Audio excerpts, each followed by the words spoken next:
그럼 이제 습도를 재는 도구, 즉 습도계에 대해서 알아보자꾸나. 네, 저 중에서 가장 중요한 게 근습부 습도계거든. 그래서 우리는 근습부 습도계의 구성과 원리, 그리고 사용법을 중점적으로 공부할 거야. 칠판을 보자. 오른쪽 그림이 근습부 습도계란다. 그 구성을 보면 온도계 두 개가 있는데 물에 적신 헝겊이 감긴 쪽을 습구 온도계라고 하고 그 옆에 온도계를 건구 온도계라고 한다. 이 온도계에서의 측정값과 습도표라는 걸 이용해서 특정 시점에서의 온도와 습도를 구할 수 있는 거지. 야, 근데 온도계로 습도를 재는 거냐? 방금 온도와 습도 둘 다 잴 수 있다고 하셨잖아. 그러니까 간단하게 보이지만 여러 가지로 활용할 수 있다는 거네. 너희들 말대로 온도와 습도를 모두 측정할 수 있기 때문에 근습부 습도계 또는 근습부 온도계라고도 한단다. 그러니까 실험할 때 그날의 온도와 습도를 둘 다 확인할 수 있는 장점이 있지. 다시 말해서 실험 시점의 온도는 건구 온도계로 알 수 있다. 그런데 여기서 대충 눈치챈 사람도 있겠지만 습구 온도계 쪽은 대개 건구 온도계보다 온도가 낮게 나타나는데 그 이유를 생각해 보자꾸나. 습구 쪽은 물에 적신 헝겊이 연결되어 있고, 그러니까 하필 젖은 헝겊이 왜 필요한 거냐고. 젖은 헝겊? 아, 그러니까 젖은 헝겊이 마르면서 우리가 하나 해결했구나. 저 실험을 해보면 맑은 날, 그리고 특히 날씨가 건조할수록 습구 온도계 쪽은 증발이 더욱 활발하게 일어나서 건구와 습구의 온도 차이도 더욱 커지게 되는데 좀 더 확실한 이해를 위해서 이번 참에 예전 복습도 할 겸 간단하게 온도계의 원리도 알아보자꾸나. 온도계의 원리. 어떤 일정한 온도의 공기가 가진 열이 온도계의 구구속 액체의 온도와 서로 같아질 때까지 이동하는데 이때 공급받은 열로 액체가 부피 팽창을 하고 이때 온도계의 구조의 특성상 그게 길이가 늘어나는 효과로 나타나 온도계 상에서 일정한 눈금을 가리키게 되거든. 그래서 온도계의 온도로부터 공기의 온도를 알 수 있는 거지. 그럼 이제 습구 온도계 쪽에서 일어나는 변화를 살펴보면 젖은 헝겊에 있던 물이 습구 온도계의 구부가 가진 열을 빼앗아 기화하기 때문에 습구 온도계 쪽은 대개 그날의 기온보다 낮은 수치를 나타낸다는 거지. 여기서 쌤, 그럼 그걸 어떻게 습도를 구하는데 쓰는 건지. 그러니까 아까 습도표라는 걸 이용한다고 했잖아. 그렇지. 당연히 온도나 온도차만으로는 습도를 알 수 없어. 습도표라는 걸 이용하는데 그건 과학자들이 정확한 습도값을 알 수 있도록 만든 표야. 그런데 습도표는 용도에 따라 여러 버전이 있는데 우리는 그중 한 가지를 이용하는 방법만 알면 된다. 그럼 습도표로 확인해 보자꾸나. 습도표? 오른쪽에 습도표를 이용하는 방법은 예를 들어 측정 시점의 건구 온도는 20도씨이고 습구 온도가 17도씨이면 그래프의 세로축의 20도씨와 가로축에서 온도차 3도씨를 찾아 이 두 값이 만나는 교점의 수치를 구하면 그 값이 바로 그 시점의 습도가 된다. 따라서 예시의 문제는 습도표에 따라 74%가 된다. 자, 그럼 다른 문제 하나 더. 건구는 24도씨이고 습구는 22도씨라면 그건 건구가 24도씨이고 온도차는 2도씨이니까 습도표에서 찾으면 84%예요.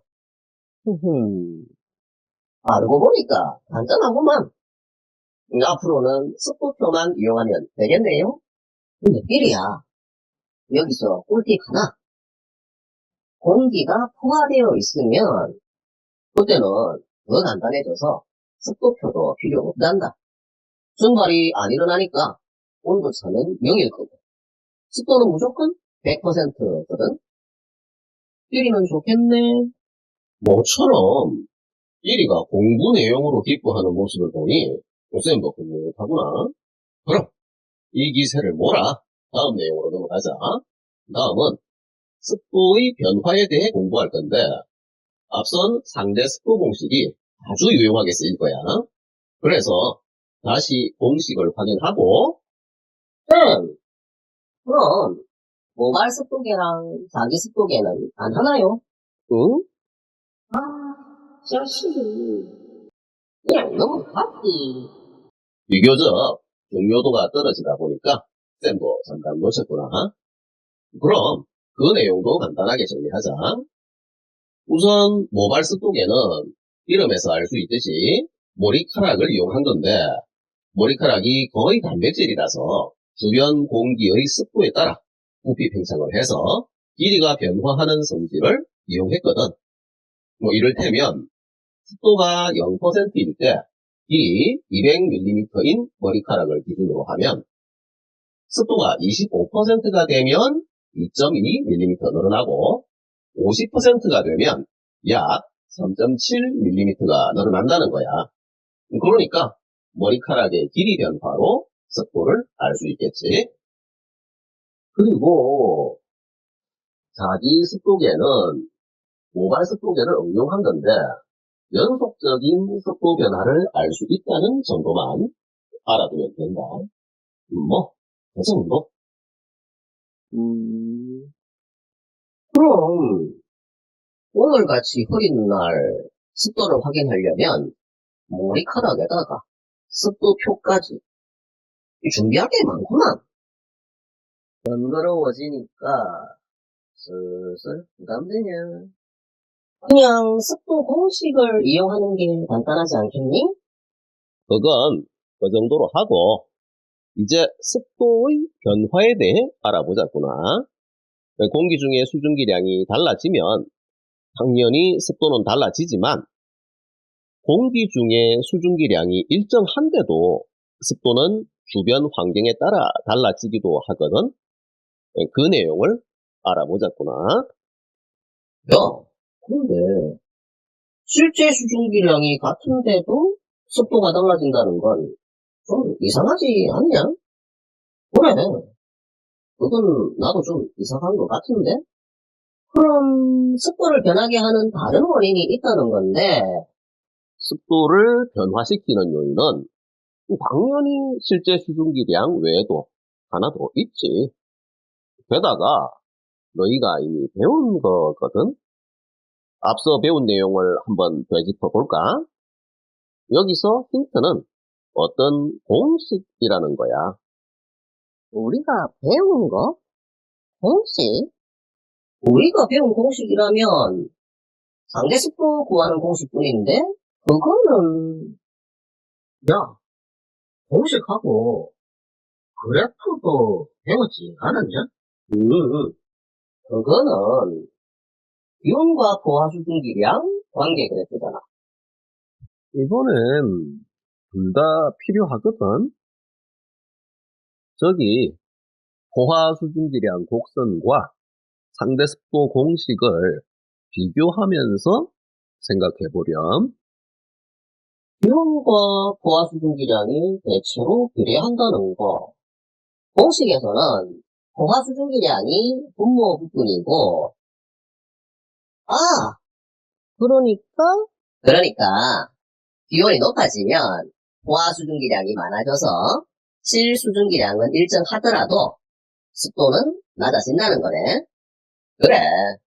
그래프랑 공식을 함께 보니까 이해가 된다. 결국 습도와 기온은 거의 반대로 나타나는구만. 정답을 알아낸 거냐? 다들 고생했다. 서로 머리를 모아 협동하니까 뭐 이렇게 문제가 해결되지 않니? 앞으로도 서로 도움이 되도록 하렴. 그럼 본격적으로 습도의 변화를 배워보자. 기온은 하루라는 비교적 짧은 시간 동안에도 높아졌다, 낮아졌다 하니까 그에 따라 습도도 달라지는데 우리는 그 변화를 생각해보자. 하루 동안의 습도 변화? 일단 기온의 하루 동안의 변화를 먼저 생각해보자. 이렇게 기온의 일변화 양상을 알면 그에 따라 달라지는 습도의 일변화도 예측할 수 있거든. 그럼 하루 중 최고 기온일 때와 최저 기온일 때가 각각 언제일까? 하루 중에 기온이 가장 높을 때는 오후 2, 3시쯤이고, 기온이 가장 낮을 때는, 그건 한밤중 아니냐? 야샤! 햇빛을 안 받는 동안은 기온이 떨어지니까, 해 뜨기 직전이 기온이 가장 낮은 거야. 우리가 예전에 공부한 내용을 잘 기억하고 있네. 다시 정리하자면 일 최고 기온은 오후 2, 3시경이고 일 최저 기온은 새벽 4, 5시경이야. 그럼 이때 습도는 기온과 반대 효과가 나타날 테니까 이 사실을 바탕으로 그래프를 만들어 보자꾸나. 그래프 표현? 맑은 날 하루 동안의 기온과 상대 습도 변화 그래프. 단 외부로부터의 수증기의 유입은 없다고 가정한다. 하루 동안에도 변화가 브라이어티하네. 자, 그럼 이제 있을 점에 대해서도 정리해 볼까나? 아까 잠시 나왔었지? 기온과 습도의 변화 양상을 알았으니까 있을 점의 변화에 대해서도 생각해 보자고. 있을 점? 쌤! 있을 점은 이슬이 생기기 시작하는 온도이니까 있을 점을 알려면 어떤 공기 속에 실제 수증기량이 얼마인지부터 알아야 되잖아요. 맞다. 포화 수증기량 곡선에서 실제 수증기량이 얼마인지를 확인하고 그래프를 이용하면 되지. 있을 점이 몇 도인가를 묻는 경우라면 실제 수증기량이 얼마인지를 꼭 알아야 하지만 있을 점의 변화 양상을 따져보는 경우라면 굳이 실제 수증기량이 얼마인지 몰라도 되거든. 그럼 예를 들어 확인해 보자꾸나. 다시 한번 포화 수증기량 곡선을 보자. 저기 A점과 B점의 공통점과 차이점을 알아볼까? A와 B? 서로 온도는 다르고 실제 수증기량은 14.7g으로 서로 같다.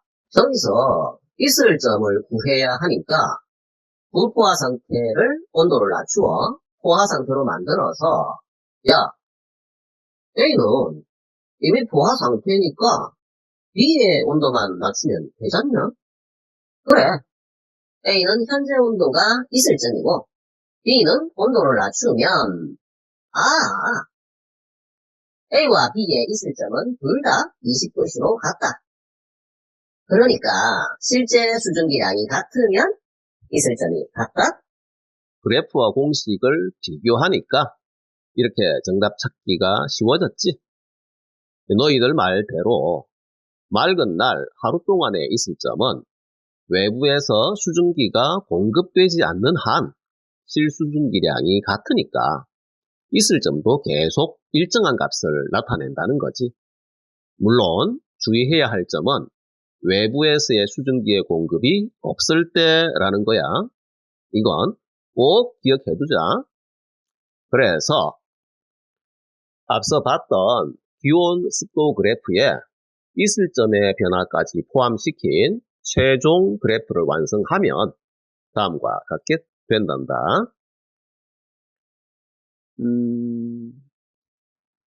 쌤, 근데 저렇게 기온과 습도가 계속 변해도 구름이 만들어진다거나 아니면 비나 안개라든가 그런 게 생기는 걸 본 적이 없는 것 같은데? 새벽에 안개는 가끔 볼 수 있는데. 짜샤, 매일 아침 늦게 일어나니까 세상의 변화를 모르는 거 아니야? 아, 그러고 보니 안개나 이슬이 만들어지는 것도 그런 궁금증들을 해결하려면 이번 참에 구름 외에 다양한 기상현상에 대해서도 정리를 하자꾸나. 즉, 안개, 이슬 등에 대해서도 알아보자는 거지. 생성 원리가 같기 때문에 서로 사촌지간이라고나 할까? 안개, 이슬이 구름과 같다고? 근데 쌤, 구름은 하늘 높은 곳에서 생기고 안개는 지표면에서 생기는 건데 서로 같은 거라고요? 그래, 생기는 위치가 아예 다른데? 그렇지만 둘 다 응결 현상이니까 생성 원리는 같잖아. 마침 너희들이 공통점과 차이점을 잘 구분했으니까 쌤의 설명이 더욱 쉬워지겠구나. 아마 다들 경험해 봤을 거야. 등산할 때 산 허리쯤에 구름이 낀 걸 보고 산에 올라갔더니 구름은 없고 안개만 자욱했던 거. 그럼 그게 산 아래에서는 구름으로 보이고 실제 산에 올랐을 때는 안개처럼 느껴진다는 것은 결국 둘 다 수증기가 응결해서 만들어진 것으로 사실상 같은 기상현상이기 때문이지. 한 가지 주의할 점이라면 구름은 공기의 상승으로 인해 기온이 낮아지는 경우이고 안개는 아까 습도의 변화 그래프에서 봤듯이 지표면이 냉각되고 그에 따라 공기의 온도도 낮아져서 만들어진다는 거야. 야, 그때 산에 소풍 갔을 때 그 안개가 구름이었다는 거네? 그렇지. 우리는 그때 마치 용과 같이 구름 속을 노닐었다고 해야 되는 거지. 둘 다 이 노는 게 물 만난 물고기 수준이더만. 그래. 구름 속이라면 용까지는 아니고 뭐 이무기 정도랄까? 쌤, 그럼 이슬은 그래. 그것도 역시 수증기의 응결로 생긴 건데 이건 수증기량이 많지 않아서 안개가 될 정도는 아닐 때 물체 표면 등에 맺혀 생기는 게 이슬이라는 것도 알아두자. 그럼 이번 수업은 여기까지 하고 다음 시간에는 구름의 생성 과정과 오늘 못다한 다른 기상현상도 좀 해야 그럼 안개 이슬 외에도 공부할 때 더 남았다는 거 아니야?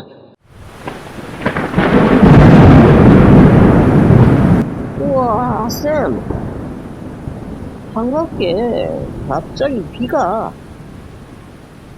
소나기에 천둥까지? 응? 이 시점에 이런 현상이? 이건 필시. 이런 정확한 타이밍이라니. 하늘님께서도 너희들이 다음번에 공부할 내용이 무엇인지를 이렇게 감각적으로 알려주시는구나. 뭐 다음 시간에 배우겠지만 구름과 강수 현상의 경우는 온도 변화보다는 외부 수증기의 유입에 의해서 습도가 높아지고 고화되는 경우라는 거야. 뭐 이렇게 하늘님이 도우시니까 더욱 감사하는 마음으로 좀 더 가열차게 공부를 해야 그럼요, 쌤. 그래서 조금이라도 빨리 하늘님을 직접 뵙고 감사를 드려야 해서. 그럼 이만.